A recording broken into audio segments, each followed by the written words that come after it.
কখনো কোনো বৃক্ষকে দেখেছেন? এই ধরিত্রী থেকে ততটুকুই জল নেয় যতটুকু তার প্রয়োজন। কোনো প্রাণীকে দেখুন, এই প্রকৃতি থেকে ততটুকুই খাবার গ্রহণ করবে যতটুকু তার খিদে রয়েছে। খিদে মিটে গেলে আর খাবে না। এবার মনুষ্যকে দেখুন, সে নিজের জীবনে যা কিছু পেয়েছে, বস্তু, ধন, খাবার, শক্তি, প্রয়োজনের থেকে অনেক বেশি লাভ করার চেষ্টা করে থাকে। প্রয়োজনের থেকে বেশি যদি পেয়েও যায় তাহলেও তার কম মনে হয়। এবার এরকম ঠিক কেন হয়? এর পিছনের কারণ কি? কারণ হলো লোভ। লোভের আগুন কিছু এমন হয়, যদি মানুষের মনে একবার প্রজ্বলিত হয় তাহলে শুধু বাড়তেই থাকে। ততক্ষণ বাড়বে যতক্ষণ না আপনি নিজে তাকে বাধা দিচ্ছেন। তবে এই লোভের আগুন নিয়ন্ত্রণ করা সম্ভব। পরিমিতিবোধ, পরিমিতিবোধের চিন্তা। আপনাকে শুধু নিজেকে একটা সরল প্রশ্ন করতে হবে। যখনই মনের মধ্যে কোনো বস্তুর প্রতি, শক্তির প্রতি, ধনের প্রতি, ভোজনের প্রতি লোভ বেড়ে যায়, নিজেকে প্রশ্ন করুন, এটা কি আমার কাছে ততটাই প্রয়োজনীয় যতটা একটা বৃক্ষের কাছে জল, যতটা একটা প্রাণীর কাছে ভোজন? এটা কি ততটাই প্রয়োজনীয়? যদি উত্তর না হয় তাহলে নিজেকে সেখানেই বাধা দিন, সেই ভাবনা সেখানেই ত্যাগ করুন, কারণ সেটাই হলো লোভ। ঠিক এইভাবেই প্রয়োজনীয়তার চিন্তা করে আস্তে আস্তে এই মন নির্লোভ হয়ে উঠবে। আর এই মন প্রসন্ন হয়ে বলবে, রাধা রাধা। সংসারে সকলে উঁচুতে উঠতে চায়, কেউ নত হতে চায় না। সবাই এটা মনে করে যে নত হওয়ার অর্থ হলো তাদের আত্মসম্মান এবং অহংবোধের বিরুদ্ধাচরণ করা। তাদের মনে হয় যে যদি আমরা নত হই, সংসার আমাদের দুর্বল মনে করবে, তাদের শৌর্য এবং তাদের ব্যক্তিত্বের অপমান হবে। কিন্তু এটা কি সত্যি? প্রত্যেকবার নত হওয়ার অর্থ কি সম্মানহানি হওয়া? কখনোই নয়। আপনি নিজের জীবনকেই দেখে নিন। আপনার কোনো অমূল্য জিনিস যদি নিচে পড়ে যায় তাহলে তাকে কিভাবে তোলেন? সেই বস্তুকে তোলার জন্য আপনাকে নত হতেই হবে। আপনি বড়দের আশীর্বাদ কিভাবে লাভ করেন? আপনি নত হয়ে তবেই তাদের আশীর্বাদ লাভ করতে পারেন, তাই না? ভেবে দেখুন, আপনি একটা পথে হাঁটছেন, আপনি দেখতে চাইছেন যে আপনি সঠিক পথে হাঁটছেন কিনা, পায়ের নিচে কাঁটা পড়ে আছে কিনা। কিভাবে দেখবেন? আপনাকে সেই মাথা নত করেই দেখতে হবে। এর অর্থ কি? অর্থ খুব সহজ। প্রত্যেকবার নত হওয়া অনুচিত নয়, সেটা কোনোভাবেই সম্মানহানি নয়। পরিস্থিতি অনুসারে এবং যেখানে প্রয়োজন আপনি নত হতে শিখে গেলে আপনি অনেক কিছুই লাভ করতে পারবেন। জ্ঞান, মান, গুণ, বিশ্বাস। সেই জন্য প্রয়োজন এবং পরিস্থিতি অনুসারে নত হতে শিখুন, এতে অনুচিত কিছুই নেই। আত্মসম্মান থাকা অত্যন্ত প্রয়োজনীয়, কিন্তু তা যেন কখনো অহংকারে পরিণত না হয়। এই বিষয়ে অবশ্যই নজর রাখবেন এবং আমার সাথে ভালোবেসে বলবেন, রাধা রাধা। মানুষের জীবন দেখলে এতে সংকটও আসবে, বিপদও আসবে, অনেক সমস্যাও আসবে। কখনো কখনো এমন সময় আসবে যখন আমাদের আপনজনের থেকে সাহায্য চাইতে হয়। আমরা সাহায্য চাই আর তারা সাহায্য করেও দেন, আমাদের সংকট থেকে মুক্তও করে দেন। কিন্তু যখন এই সময় বদলে যায়, যখন সুখের সময় আমাদের জীবনে আসে, তখন আমাদের মনে একটা অহংবোধ জেগে ওঠে। মনে হয় উপকার আবার কি? সেই ব্যক্তি সাহায্য করেছিলেন তাতে কি? উনি তো নিজের কর্তব্য পালন করছিলেন। সেই ব্যক্তি আমাদের ধন দিয়েছিলেন যখন প্রয়োজন ছিল, তো আমরা সেই ধন তো ফিরিয়ে দিয়েছি, উপকার কিসের? এই ভাবনা অনুচিত। যদি কোনো ব্যক্তি আপনাকে সাহায্য করে থাকে যখন কেউ করেনি, যখন আপনার সবথেকে বেশি প্রয়োজন ছিল, সেই সাহায্য অমূল্য আর সেটা উপকারী বটে। যদি কেউ উপকার করেন তাহলে বিনম্র চিত্তে ভালোবেসে আজীবন তার উপকারের প্রতি কৃতজ্ঞ থাকুন। কারণ সত্যি কথা বলতে এই সংসারে উপকার করার মতো ব্যক্তি খুব কম রয়েছেন। আর উপকারের কথা মনে রাখেন এমন কৃতজ্ঞ ব্যক্তি আরও কম। সেই জন্য জীবনে কৃতজ্ঞ থাকুন আর আমার সাথে ভালোবেসে বলুন, রাধা রাধা। জ্ঞান এবং অহংকার, এই দুইয়ের মধ্যে সম্পর্ক কোথায়? সম্পর্ক ঠিক সেরকম যেরকম হাত এবং কাঁকনের, যেমন চোখ এবং দৃষ্টির সম্পর্ক। এবার আপনি বলবেন, আমি কি বলছি? জ্ঞান এবং অহংকারের এমন সম্পর্ক কি করে হতে পারে? দেখুন, যে ব্যক্তি জ্ঞানী, যার কাছে জ্ঞান রয়েছে এবং তিনি জানেন যে তার কাছে জ্ঞান রয়েছে, তার মধ্যে নিজে থেকেই অহংবোধ জাগ্রত হয়। খুব কম সংখ্যক এমন জ্ঞানী ব্যক্তি আছেন যারা নিজেদের অহংকারের বিষয়ে আঁচ করতে পারেন। প্রকৃত জ্ঞানী হলেন তিনি, যিনি নিজের জ্ঞানের সদ্ব্যবহার করে অহংকারকে দূর করেন। উচিত সময়ে বুঝে যান, নিজের অন্তর যাচাই করে এই বিষয়টা দেখেন যে তার অন্তরে অহংবোধ জাগ্রত হচ্ছে এবং নিজেকে সেখানেই থামিয়ে দেন, যাতে অহংকারের পথে তিনি অগ্রসর না হয়ে যান। এই অহংকার কখন উচিত, কখন অনুচিত, কখন প্রয়োগ করা উচিত, উচিত নয়, কখন বাধা দেওয়া উচিত, এটা শেখা অত্যন্ত প্রয়োজনীয়। আর যদি এটা আপনি শিখতে পারেন, তাহলে আপনি একজন জ্ঞানীও হয়ে উঠবেন এবং সুখীও থাকবেন। তাই মনে রাখবেন, এই জ্ঞান নিয়ে কখনোই অহংকার করবেন না, বরং সবসময় নিজের অহংবোধের বিষয়ে প্রকৃত ধারণা রাখবেন। আসুন আমার সাথে ভালোবেসে বলুন, রাধা রাধা। আপনি অবশ্যই কোনো গাছ দেখে থাকবেন যেখানে অনেক ফল রয়েছে। সেই গাছের ডালগুলি নিজে থেকেই নত হয়ে যায়। কেন? যাতে মানুষ, প্রাণী, এরা সকলে যাতে সেই ফল খুব সহজে গ্রহণ করতে পারেন। এটাই হলো প্রকৃতির শিক্ষা, এটাই হলো প্রকৃতির নিয়ম। মানুষেরও কিছুটা এরকমই হওয়া উচিত। যদি আপনি সাফল্যের চরম সীমায় পৌঁছে যান, অনেক বেশি ধন অর্জন করে ফেলেন, তখন মনে রাখবেন যে আপনি যেন অহংকারী না হয়ে পড়েন। বিনম্র থাকতে হবে। সেই ধনকে ব্যবহার করতে হবে উচিত কাজের জন্য। সেই ধনের দ্বারা সমাজের মঙ্গল করা উচিত, সকল মানুষকে সাহায্য করা উচিত যাদের ধনের অভাব আছে। যদি ধনী হওয়া সত্ত্বেও আপনি ধনের সদ্ব্যবহার এই সমাজের মঙ্গলের জন্য, তার ভালোর জন্য না করেন, যদি আপনি ধন দান না করেন, তাহলে এই ধন অহংকার রূপী বিষে পরিণত হয়ে আপনাকেই নাশ করবে।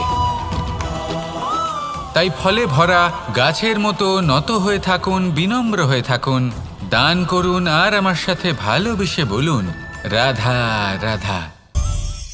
যদি আমি স্থির করি, যদি নিশ্চিত করি একটা মূর্তি গড়ে তুলব, আর কিছুক্ষণ সেই কাজটা করে আবার কিছুক্ষণ পরে বন্ধ করে দিই, আবার কিছুক্ষণের জন্য কাজটা করে আবার সেই কাজ বন্ধ করে দিই, আবার কিছুক্ষণের জন্য কাজটা করে বলি ক্লান্ত লাগছে, কিছুক্ষণের জন্য বিশ্রাম নিয়ে নিই, যদি এইভাবে আমি কাজটা করি, তাহলে কি এই কাজ উচিত সময় এবং উচিতভাবে সম্পন্ন হবে? কখনোই নয়। শুধু তাই নয়, যে কোনো কাজ যদি পূর্ণ করতে হয়, উচিতভাবে করতে হয়, উচিত সময়ের মধ্যে করতে হয়, তাহলে প্রয়োজন সততার এবং অখণ্ড প্রচেষ্টার। সততা ছাড়া আপনি যে কাজই করুন না কেন, উচিত সময় তা সম্পূর্ণ হবে না, আর মনোবাঞ্ছিত ফল আপনি কখনোই পাবেন না। তাই যে কাজই আরম্ভ করুন না কেন, সততার সাথে এবং অখণ্ড প্রচেষ্টার সাথে করুন। তখনই কর্ম এবং তখনই এই জীবন সফল হবে এবং এই মন প্রসন্ন হয়ে বলবে, রাধা রাধা। বিন্দু বিন্দু জলেই সাগর নির্মাণ হয়। এবার এই কথা আমরা সকলে জানি। আপনি কি এই কথাটা জানেন যে ছোট ছোট সুখের দ্বারাই বড় সুখ লাভ করা যায়? একজন বাবাকে দেখুন, সন্তানের জন্ম থেকে তার যুবক হওয়া পর্যন্ত তার সাথে ছোট ছোট সুখ যাপন করেন। এই ছোট ছোট সুখগুলি তাদের প্রেমের সম্পর্কে গভীরতা নিয়ে আসে এবং প্রেমের এই গভীরতা তাদের জীবনে বড় সুখ নিয়ে আসে। এটা ঠিক সেই রকম যেরকম বিশাল এক সমুদ্রে, গভীর এক সমুদ্রে অমূল্য রত্ন খুঁজে পাওয়া যায়। এটাও ঠিক সেই রকমই। সেই জন্য জীবনে বড় বড় সুখের খোঁজ করতে গিয়ে সময় নষ্ট করবেন না। এই যে ছোট ছোট সুখ আছে, এগুলোকে যাপন করা শুরু করুন, এগুলোর আনন্দ লাভ করুন, এগুলো নিয়ে উৎসব পালন করুন, প্রেমের গভীরতা বুঝুন আর এই গভীর প্রেমে মন নিমজ্জিত করুন। তারপরে দেখুন এই মন আর এই জীবন সুপ্রসন্ন হয়ে বলবে, রাধা রাধা। কথায় আছে, অন্ধকারে প্রদীপ প্রজ্বলিত করলে চতুর্দিক আলোকিত হয়। কিন্তু যদি এই প্রদীপ আমি সূর্যের আলোর সম্মুখে সকালবেলায় প্রজ্বলিত করে রেখে দিই, তাহলে কি হবে? আপনি বলবেন যে এটা করে তো কোনো লাভই হলো না। সূর্যের প্রকাশের সামনে এই প্রদীপ আসলে কিছুই নয়। এবার এই চিন্তা ভাবনা প্রত্যেক দিন করতে হবে, আর একটা অমূল্য শিক্ষা পেতে হবে। মনে করুন যে আপনি মহাপুরুষের সামনে বসে আছেন, কোনো মহাজ্ঞানীর সামনে। তাহলে সেই ব্যক্তির সামনে নিজের জ্ঞানের প্রদীপ প্রজ্বলিত করবেন না, নীরব থাকুন আর সেই ব্যক্তির সূর্যের প্রকাশের মতো জ্ঞান প্রাপ্ত করুন। যতটা পারবেন জ্ঞান লাভ করুন। যদি এমন কোনো সময়, এমন কোনো স্থানে আপনি আছেন যেখানে চতুর্দিক অন্ধকার, কারোর কাছেই জ্ঞান নেই, সেখানে নিজের জ্ঞানের প্রদীপ প্রজ্বলিত করুন। এমন করলে দুদিক থেকেই আপনার লাভ হবে। আপনার জ্ঞান প্রাপ্তিও হবে আর জ্ঞানের সঠিক প্রয়োগও করতে পারবেন। আর এই মন প্রসন্ন হয়ে বলবে, রাধা রাধা।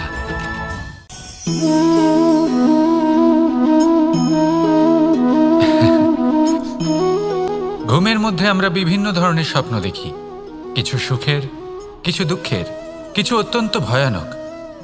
কিন্তু সত্যি কথা বলতে এর উপর আমাদের কোনো নিয়ন্ত্রণ নেই। কিন্তু আমি এমনও কিছু ব্যক্তিকে দেখেছি যারা খোলা চোখে স্বপ্ন দেখেন এবং তা যাপন করেন। নিজেদের একটা আলাদা স্বপ্ন নগরী আছে ওনাদের, সেখানেই জীবনযাপন করেন। আসল বাস্তবটা কি তাতে ওনাদের কিছুই যায় আসে না। এমন কিছু মানুষ আছেন যাদের কাছে বিন্দুমাত্র জ্ঞান নেই, সে না হয় ঠিক আছে, কিন্তু জ্ঞান এমনভাবে প্রদান করবেন যে মনে হবে সংসারের সমস্ত জ্ঞান তাদের কাছেই রয়েছে। এমন কিছু মানুষ আছেন যারা ভালোবাসতে জানেন না, আর তাও আমি মেনে নিলাম, কিন্তু কথা এমনভাবে বলবেন তাতে মনে হবে যেন প্রেমের বিষয়ে সবকিছু শুধুমাত্র ইনিই জানেন। এবার আমি এমন কথা অবশ্যই বলছি না যে আপনি এরকম করেন, কিন্তু যদি কোনো ব্যক্তি এরকম করেন তাহলে তার এটা মাথায় রাখা উচিত যে সেই ব্যক্তি অন্য কারোর সাথে নয়, নিজের সাথে অনুচিত করছেন। কারণ এমন কাজ করে উনি নিজের দোষ, নিজের অপগুণ সংসারের কাছে নয়, নিজের কাছে লুকোচ্ছেন। আপনি যদি নিজেকে বুঝতে না পারেন, সম্পূর্ণরূপে নিজেকে আকলন না করেন, নিজের অপগুণ, নিজের দোষ পূর্ণরূপে না বুঝতে পারেন, তাহলে এটা কি করে বুঝবেন যে নিজেকে কিভাবে শুধরে নিতে হবে? আপনাকে নিজের সত্য স্বীকার করতেই হবে, তারপরেই আপনি নিজেকে পরিবর্তন করতে পারবেন। তাহলে স্বপ্নে নয়, বাস্তবে বাঁচুন, আনন্দে বাঁচুন, আর আমার সাথে ভালোবেসে বলুন, রাধা রাধা। আমি রথে যাত্রা করি, তাতে বারবার পথে থামি আর দেখি যে আমি অনুচিত দিকে যাচ্ছি না তো, আমি উচিত পথেই যাচ্ছি তো। কারণটা কি? কারণ হলো যাতে আমি পথভ্রষ্ট না হয়ে যাই। জীবনযাত্রাতেও এটাই প্রয়োজন। জীবনযাত্রায় ভোগবিলাসের পথে হারিয়ে যাওয়া খুব সহজ। বারবার থেমে আপনাকে দেখতে হবে, নিজেকে কিছু প্রশ্ন করতে হবে। আমি কি আজ সেই কর্মই করছি যেটা আমি করতে চেয়েছিলাম? আমি কি আজ সেই জীবন যাপন করছি যেমন আমি যাপন করতে চেয়েছিলাম? যদি এই প্রশ্নগুলোর উত্তর হ্যাঁ হয় তাহলে এগোতে থাকুন, নয়তো থেমে যান এবং বিচরণ করুন। মনে রাখবেন, এই সংসার অত্যন্ত জটিল আর এতে হারিয়ে যাওয়া অত্যন্ত সরল। সেই জন্য নিজে থেকে বারবার থামা এবং জীবন চিন্তন করা অত্যন্ত আবশ্যক। তাহলে সেটাই করুন আর আমার সাথে ভালোবেসে বলুন, রাধা রাধা। এই সংসারে জয়লাভ করার জন্য, সাফল্য লাভের জন্য শক্তি, ধৈর্য, সাহস, মিত্রদের সঙ্গ, এই সব ছাড়া আর কি আছে যা অত্যন্ত প্রয়োজনীয়? বিশ্বাস। সত্যি কথা বলতে এই বিশ্বাস অত্যন্ত অমূল্য, কিন্তু এটা দুদিক খোলা তলোয়ারের মতো। এটা আপনাকে বলশালীও করে তুলতে পারে, শক্তিশালীও করে তুলতে পারে, আবার দুর্বলও করে তুলতে পারে। কিভাবে? যদি আপনি শুধুমাত্র অন্যের উপরে বিশ্বাস করেন যে ওনারা সবাই আমাকে সামলে নেবেন, আপনার বিশ্বাস শুধুমাত্র অন্যের ওপর, আর সেই বিশ্বাসের ভিত্তিতে আপনি কর্ম করেন, তাহলে আপনি দুর্বলই হয়ে উঠবেন। কিন্তু এই বিশ্বাস যদি আপনি নিজের ওপর রাখেন যে যাই হয়ে যাক না কেন, আমি নিজেকে ঠিক সামলে নেব, আমি আমার পথ বানিয়ে নেব, সব বিপদের সম্মুখীন আমি নিজে হব এবং জীবনে সামনে এগোতে থাকব, তাহলে এই বিশ্বাস আপনাকে বলশালী করবে। এবার সিদ্ধান্ত আপনার যে আপনি কি চান, এই বিশ্বাস আপনাকে বলশালী করবে নাকি দুর্বল। ভেবে দেখুন, আর আমার সাথে ভালোবেসে বলুন, রাধা রাধা। এই সংসারে সব থেকে বেশি কঠোর এবং বলশালী ধাতু হল লৌহ, অর্থাৎ লোহা। হয়তো সেই জন্যই সকল অস্ত্র, সকল শস্ত্র, সকল বাহন যখনই এদের নির্মাণ হয়, তখন সব থেকে বেশি ব্যবহার এই লোহাকে করা হয়। এবার এই লোহার একটা বিশেষ গুণ রয়েছে, সেটা এটাই যে লোহাকে আপনি অন্য কোনো ধাতু দিয়ে কাটতে পারবেন না। লোহা দ্বারাই লোহাকে কাটা সম্ভব। এবার এটা কিভাবে সম্ভব? যে লোহাকে কাটতে হবে তাকে গরম করা হয়, যে লোহা দ্বারা কাটতে হবে সেটাকে ঠান্ডা রাখতে হয়, অর্থাৎ ঠান্ডা লোহা দ্বারা গরম লোহা কাটা হয়। এবার এই যুক্তি, তার প্রয়োগ আমাদের জীবনেও করা যেতে পারে। যদি আপনার কাছে শক্তি থাকে, যদি আপনি বুদ্ধিমান হন, আর যদি আপনার মন স্থির হয়, শান্ত হয়, তাহলে এই সংসারকে আপনি বদলাতে পারবেন। কিন্তু যদি আপনি শক্তিশালী হন, বুদ্ধিমান হন, কিন্তু আপনার মন অস্থির হয়, আপনার মন স্থির না থাকে, কোথায় কোথায় আপনি রেগে যান, তাহলে আপনি কখনোই সংসার বদলাতে পারবেন না। যদি পরিস্থিতিকে নিজের মতো গড়ে নিতে হয়, তাহলে ধৈর্য, সংযম এবং স্থিরতার শীতলতাকে আপন করে নিতে হবে। আসুন আমার সাথে ভালোবেসে বলুন, রাধা রাধা। সঙ্গীত হলো আমার অত্যন্ত প্রিয়। আমার বাঁশির সুর আমার মনের শান্তি এবং ভালোবাসার প্রতীক।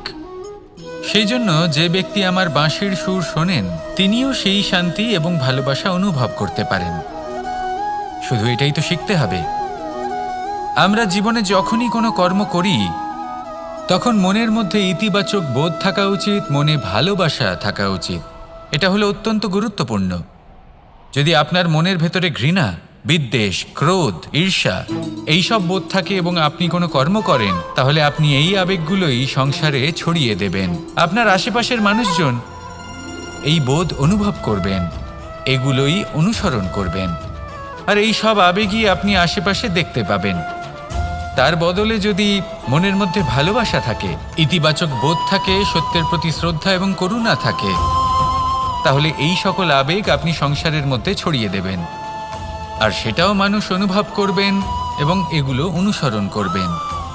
আপনার আশেপাশে আপনি কোন আবেগ দেখতে চান, সেই নির্বাচন আপনারই। আপাতত আসুন আর আমার সাথে ভালোবেসে বলুন, রাধা রাধা। আমরা সবাই এই সংসারে সূর্যের মতো হয়ে উঠতে চাই, সূর্যের মতো তেজস্বী, প্রকাশময়, যশস্বী। সূর্যের মধ্যে এতটাই তেজ থাকে যে সবাই তার সামনে নত হয়ে থাকে। সেই কারণেই সূর্যকে যশদানের গ্রহ বলা হয়। আমরা সবাই সূর্যের মতো উজ্জ্বল হতে চাই, কিন্তু তার জন্য সূর্যকে প্রত্যেক দিন জ্বলতে হয়। এই সংসারে শুভ ভাব, পবিত্রতা নিয়ে আসার জন্য, প্রকাশ ছড়িয়ে দেওয়ার জন্য সূর্যকে প্রত্যেক দিন অস্তও যেতে হয়, আবার উদিতও হতে হয়। প্রত্যেক দিন জ্বলতে হয়। সূর্য একদিনের জন্য অবকাশ লাভ করেন না। আর যদি অবকাশ পেতেন তাহলে সূর্যকে আর সূর্য বলা হতো না, তাই না? সেই জন্য আপনি যদি সূর্যের মতো হয়ে উঠতে চান, সেই রকম উজ্জ্বল হতে চান, তেজস্বী হতে চান, তাহলে সূর্যের মতো জ্বলতে হবে, অর্থাৎ অগাধ পরিশ্রম করতে হবে। আসুন আমার সাথে ভালোবেসে বলুন, রাধা রাধা। আমরা জীবনে চলতে চাই, সামনে এগোতে চাই, কিন্তু কখনো কখনো এমন হয় যে আমরা আমাদের লক্ষ্য দেখতেই পাই না। আমরা চিন্তিত হয়ে পড়ি, ব্যতীত হয়ে পড়ি, আমরা কিছু বুঝতেই পারি না। এই মন অশান্ত হয়ে যায়। কিন্তু যদি আপনি থেমে যান, তাহলে নিজের পথ এবং নিজের লক্ষ্য থেকে সরে যাবেন। সেই জন্য চলতে থাকুন, থামবেন না। যতদূর পারবেন চলতে থাকুন, যতদূর দৃষ্টি যাচ্ছে চলতে থাকুন। তারপরেই দেখবেন পরবর্তী পথ আপনা থেকেই আপনার সামনে আসবে। কারণ আপনার দৃষ্টির সীমা থাকতেই পারে, দৃষ্টিভঙ্গির সীমা নেই। আপনার পথের সীমারেখা থাকতেই পারে, কিন্তু সেই পথে চলার সাহসের সীমা নেই। সেই জন্য নিজেকে অসীমিত করে তুলুন। এই সীমারেখা আপনা থেকেই দূর হয়ে যাবে, লক্ষ্য নিজে থেকেই দেখতে পাবেন, আর এই মন সুপ্রসন্ন হয়ে বলবে, রাধা রাধা। এই সংসারে নির্মাণের বিষয়ে জ্ঞান লাভ করার পূর্বে ধ্বংসের বিজ্ঞান বুঝে নেওয়াও খুব প্রয়োজনীয়। যখনই আমরা ব্যায়াম করি তখন কি হয়? আমাদের পুরনো মাংসপেশি নষ্ট হয়ে যায় এবং সেই মাংসপেশির স্থানে আমরা নতুন মাংসপেশির নির্মাণ করে থাকি। যেমন একটা নতুন ইমারত গড়ে তোলবার পূর্বে পুরাতন ইমারতকে ভঙ্গ করে দিতে হয়, তবেই তো সেই স্থান সজীব হবে, ঠিক কিনা? এবারে জ্ঞান এবং বিজ্ঞান ছাড়াও এমন কিছু আছে যা কিনা অত্যন্ত গুরুত্বপূর্ণ। তা হলো সীমা পার করে যাওয়া। এই যে সীমা, এই যে নিয়ম, তা মানুষের জন্যই বানানো, তাকে নিয়ন্ত্রণ করার জন্য তৈরি করা হয়েছে। এমন অনেক সীমা, এমন অনেক নিয়ম মানুষের জন্য অত্যন্ত মঙ্গলকারী। কিন্তু কিছু এমন সীমা আছে, কিছু এমন নিয়ম আছে যা মানুষের লঙ্ঘন করে যাওয়া অতি আবশ্যক। যতক্ষণ না এই সীমা লঙ্ঘন করছেন, নিজের নতুন অস্তিত্বকে খুঁজেই পাবেন না, সেই স্থানে পৌঁছতেই পারবেন না যেখানে সংসার তাকে চিরস্মরণীয় করে রাখবে। সেই জন্য জীবনে যাই করবেন, সীমা অতিক্রম করে যান। যদি পরিশ্রম করেন তাহলে সীমা অতিক্রম করে পরিশ্রম করুন। যদি লক্ষ্যের দিকে অগ্রসর হন তাহলে সীমা অতিক্রম করে অগ্রসর হন। কোনো সীমারেখা যাতে না থাকে, সেই সর্বোচ্চ স্থান দেখুন এবং অগ্রসর হন। এই সংসারে অগ্রসর হওয়ার জন্য এই সীমারেখা বুঝে নেওয়া এবং তা অতিক্রম করার জ্ঞান লাভ করা প্রয়োজনীয়। আসুন আমার সাথে ভালোবেসে বলুন, রাধা রাধা। এই সংসারে যখন সাফল্যের পথে আপনি অগ্রসর হবেন, তখন আপনার পরিশ্রম, একাগ্রতা, সাহসের সাথে সাথে সমাজের মানসিকতাও সহ্য করতে হবে। প্রত্যেক ব্যক্তি কিছু না কিছু ভাবেন, কিছু না কিছু বলেন। কিছু মানুষ এমন আছেন যারা ভাববেন যে আপনি কিছুই করতে পারবেন না, তারা আপনার নিন্দা করবেন। আর এই নিন্দার কথা ভেবেই আমরা ভয়ভীত হয়ে পড়ি। সেই কারণে নিজেদের আশা, নিজেদের বিশ্বাস হারিয়ে ফেলি। এবার যদি সেই নিন্দার ভয়ে আমরা লক্ষ্যচ্যুত হই, তাহলে সেটা অনুচিত। সেই জন্য জীবনে শুধু পরিশ্রম করতে থাকুন, সামনে এগোতে থাকুন। যেই দিন আপনি আপনার লক্ষ্য লাভ করবেন, সেই প্রত্যেক ব্যক্তি যারা নিন্দা করছিলেন তাদের দৃষ্টি আপনা থেকেই পাল্টে যাবে, ঠিক কিনা? এই সংসারকে যা প্রাণ চায় তাই বলতে দিন। যদি আপনি কারোর কথা শুনতে চান, তাহলে নিজের অন্তরের কথা শুনুন। সেটাই আপনাকে উচিত পথে নিয়ে যাবে। সামনে অগ্রসর হতে থাকুন, পরিশ্রম করুন। এমন একটা দিন আসবে যেদিন এই নিন্দুক ব্যক্তিরা আপনার লক্ষ্যপ্রাপ্তির উদাহরণ সবাইকে দেবে। আসুন আমার সাথে ভালোবেসে বলুন, রাধা রাধা। আমি রাধাকে ভালোবাসি, আর এই কথাটা সমগ্র সংসার জানে। আর সময় অন্তরে লীলার দ্বারা, বিভিন্ন ঘটনা দ্বারা, কর্মের দ্বারা আমি নিজের এই ভালোবাসা রাধার সামনে প্রকাশ করি। এবার আপনি বলবেন, এসবের কি প্রয়োজন? রাধা কি এই কথা জানে না যে কৃষ্ণ তাকে কতটা ভালোবাসে? অবশ্যই জানে। কিন্তু এই যে ভালোবাসা, তা মনে রেখে দেওয়ার জন্য নয়, তা প্রকাশ করার জন্য। আর বারংবার এই ভালোবাসাকে প্রকাশ করা উচিত, উচিত সময় এবং উচিত সুযোগ দেখে।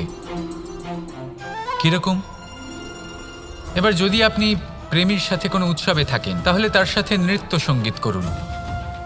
যদি ভিড়ের মাঝে থাকেন, তখন প্রেমীকে সম্মান করুন, একান্তে প্রসাধন করুন।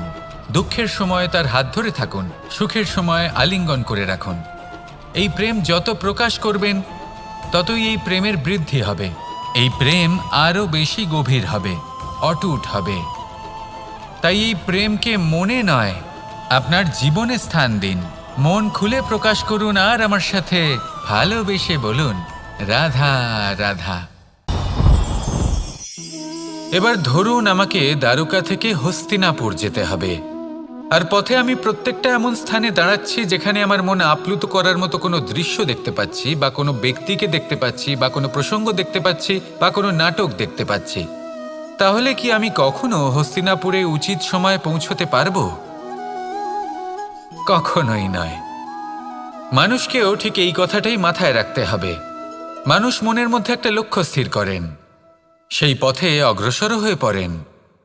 এবার সেই পথে এগোতে এগোতে অনেক মানুষজন, অনেক ঘটনা, অনেক সমস্যা চলে আসে, যার ফলে তার মন বিচলিত হয়ে পড়ে। যদি মন বিচলিত হয়ে যায়, তাহলে লক্ষ্যের প্রতি কিভাবে একাগ্রচিত্ত হবেন? সেই জন্য অত্যন্ত আবশ্যক যে আপনি সময়ের সদ্ব্যবহার করুন সেই পথে চলার জন্য। সেই পথে সামনে এগোতে থাকুন, চোখ থাকবে শুধু লক্ষ্যের দিকে। যখনই আপনি বুঝবেন যে আপনি লক্ষ্যভ্রষ্ট হচ্ছেন, আবার সেই পথে নিজেকে টেনে আনুন। ঠিক এইভাবেই এগোতে থাকুন, সাফল্যের শিখরে গিয়ে পৌঁছন, আর সেখানে গিয়ে আনন্দের সাথে উচ্চ স্বরে বলুন, রাধা রাধা। এগুলো হলো নিম পাতা। যদি এগুলো চেখে দেখেন, তাহলে মুখ বিকৃত হবে। এগুলো কি তেঁতো খেতে, হে নারায়ণ! এর থেকে বেশি তিক্ত সংসারে আর কিছুই হতে পারে না। হয়তো আপনি এগুলো ফেলেও দেবেন, কিন্তু যদি এই স্বাদের ঊর্ধ্বে উঠে এই নিমের বিষয়ে আপনারা জানতে চেষ্টা করেন, তাহলে আপনি জানতে পারবেন যে এই নিম কতটা বেশি গুরুত্বপূর্ণ, কত গুরুত্বপূর্ণ ওষুধ, আর আমাদের শরীরের জন্য কতটা বেশি লাভজনক। এই নিম, এর মধ্যে অনেক রোগের উপশম নিহিত রয়েছে। এবার জীবনে আমরা বিভিন্ন মানুষের সাথে পরিচিত হই, নেত্র দ্বারা তাদের দেখি, কিন্তু তাদের আমরা খুব একটা পছন্দ করি না। সেক্ষেত্রে আমাদের কি করা উচিত? অন্তর মন দিয়ে তাদের দেখা উচিত। ওনাদের রূপ রং নয়, ওনাদের ব্যবহার, ওনাদের গুণাবলী দেখা উচিত। কারণ হতে পারে ঠিক যেমন নিম পাতা বাস্তবে খুব তেঁতো, কিন্তু আমাদের শরীরের পক্ষে লাভজনক, সেইভাবেই এইসব মানুষ যাদের দেখলে আমাদের ভালো লাগে না, যাদের রূপ রং আমাদের পছন্দ হয় না, হয়তো সেই মানুষগুলোই আমাদের জীবনকে পূর্ণরূপে পাল্টে দিতে পারেন। হতে পারে তাদের মধ্যে এমন ক্ষমতা রয়েছে, আমাদের সুখ, শান্তি, প্রেরণা প্রদান করতে পারেন, আমাদের দুঃখ হরণ করতে পারেন, আমাদের পথ দেখাতে পারেন। সেই জন্য যখনই কোনো ব্যক্তিকে দেখবেন, চর্মচক্ষু নয়, অন্তর্মন দিয়ে দেখবেন, রূপ রং নয়, গুণাবলী দেখবেন। মানুষকে আরো ভালোভাবে বুঝতে পারবেন, আর এই মন প্রসন্ন হয়ে বলবে, রাধা রাধা।